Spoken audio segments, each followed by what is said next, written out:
क्या कर लेंगे वो? अगर कुछ करते कराते हैं तो तुरंत वो बैसाखी खींच लेंगे, मोदी साहब नीचे गिर पड़ेंगे।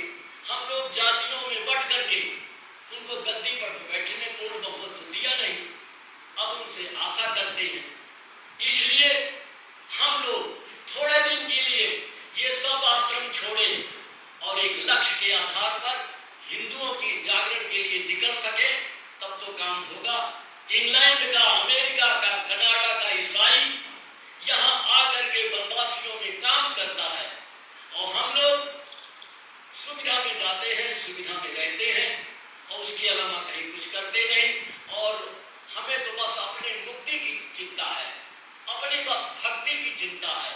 अरे भैया, उसकी खुद चिंता किया करो, लेकिन बिना शक्ति के न भक्ति कर पाएंगे न मुक्ति हो पाएंगे। इसलिए पहले शक्ति का हम उपार्जन करें, शक्ति आएगी, हिंदू के सूत्र में हम बंटे और अपने व्यक्तिगत स्वार्थ से थोड़ा ऊपर उठे और भगवान से साथ साथ प्रार्थना करें कि जो ये आपत्ति, हम लोग कुछ नहीं कर पाएंगे, कहने के लिए तो सब कुछ कह सकते हैं लेकिन कुछ नहीं कर पाएंगे।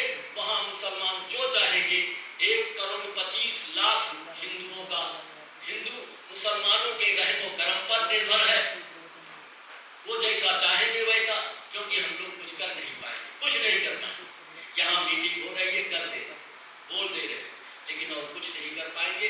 कुछ करने के लिए मुसलमान कैसे हिंदू के मुसलमान के नाम पर संगठित हो जाता, क्यों हो जाता, कैसे हो जाता? तो ऐसे हमें भी संगठित होना, कम से कम और कुछ सीखो ना सीखो, हम लोग सीखें ना सीखें, लेकिन मुसलमानों से इतना सीखें कि पहले हम मुसलमान हैं, उसके बाद और कुछ हैं। इसलिए ज़्यादा न कहते हुए, और हमारे महेंद्र जी ने राम जन्मभूमि, कृष्ण जन्मभूमि के लिए काम कर रहे हैं, सराहनीय है और बहुत उसके अच्छे परिणाम हैं। और इस सब से जागरण हो। हमने तो बहुत बार महेंद्र जी से कहा, अरे ज़्यादा दूर तक हम लोग नहीं कुछ कर सकते, तो कम से कम ब्रज में ही एक ऐसा जागरण का माहौल